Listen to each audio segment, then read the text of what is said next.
মা মানে এক শান্তির ছায়া। সারাদিনের ক্লান্তির পর মা যখন রান্নাঘরে পিঠা বানাতে ব্যস্ত, তখন চারপাশে শুধু ঘ্রাণ নয়, ছড়িয়ে পড়ে ভালোবাসা। মায়ের হাতে বানানো পিঠায় শুধু স্বাদই নয়, থাকে শৈশবের স্মৃতি, মমতার ছোঁয়া আর একরাশ আদর। জীবনের যতই ব্যস্ততা থাকুক না কেন, মা যখন বলেন এই নে গরম করে পিঠা, শুধু আমি নয়, ফ্যামিলির আরও যারা আছে তারা সবাই সেই খুশি হয়। সব কিছু রেডি, এরই নামই তো হচ্ছে মা, যে এত ব্যস্ততার মাঝেও পরিবারের মুখে হাসি ফোটানোর জন্য এত কষ্ট করে যায়। এইদিকে মা ব্যস্ত আটা গুলে নিচ্ছে, আর ওইদিকে তেলের পিঠা দপদপ করে ভাসতেছে। ঘরে এমন ঘ্রাণ ছড়াইছে, মনে হয় শুধু মা না, আশেপাশের পেটগুলো জেগে উঠেছে।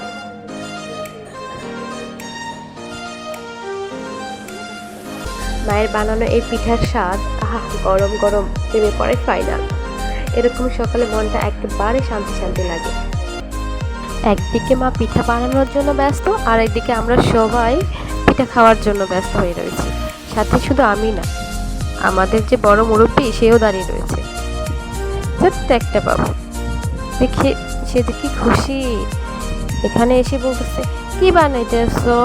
পিঠা বাজতেছাও? পিঠা খাওয়ার জন্য সে এখান থেকে একটুও নড়ছে না, ও এখানেই বসে রয়েছে। যতক্ষণ না হবে সে ততক্ষণ এখান থেকে যাবে না। এরকম ঘরোয়া আয়োজন কিন্তু শুধু শীতের জন্য হয় না, আমাদের বাড়িতে প্রায়ই লেগে থাকে। আমার বাবার কিন্তু মিঠা খেতে খুব পছন্দ। যখন মনে হবে সে পিঠা খাবে, তো রেডি, খাও, এখনই খেতে হবে। যদি বলে এখন আচ্ছা বিকেলে একটি পিঠা বানাও, ঠিক আছে, সঙ্গে সঙ্গে সব কিছু রেডি করে দিবে। আমার মাও আছে, বাবা খাইতে চাইছে, তো ঠিক আছে বানাই নাও। আর আমরা গেলে বা বাড়িতে কেউ আসলে সঙ্গে সঙ্গে আমাদের পিঠা পিঠা চলবেই ভাই, পিঠা ছাড়া কোনো কথা নয়। নাস্তা হোক, সাথে পিঠা থাকবে। কি সুন্দর নামে বিষয়টা।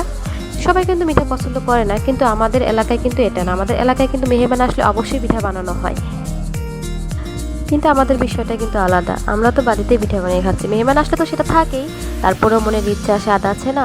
এই যে আজকে আমরা পিঠা বানিয়ে খাচ্ছি, শুধু আমরাই, আমার ফ্যামিলির সবাই, বাচ্চা টাচ্চা আছে, সবাই মিলে আমরা এনজয় করব, খাবো।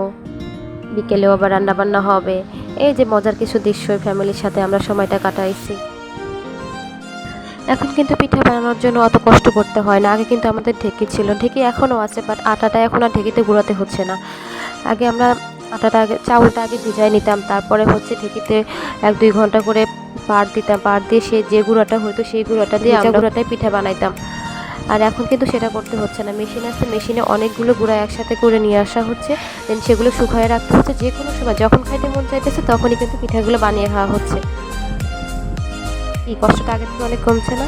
হ্যাঁ কমছে, কিন্তু হচ্ছে মাঝে মধ্যে ঢেঁকিতেও কোরানো হয় যদি বাড়িতে মানুষজন বেশি থাকে। কিন্তু বাড়িতে তো বেশিরভাগ আমরা 2-1 জনই থাকা হয়, যে কারণে ঢেঁকি তার কোরানো হচ্ছে না, মেশিনে ভেঙে নিয়ে আসা হচ্ছে। কিন্তু এতে যে পিঠা নষ্ট হচ্ছে তা কিন্তু না, পিঠা কিন্তু দারুণ উঠতেছে, সেই সুন্দর।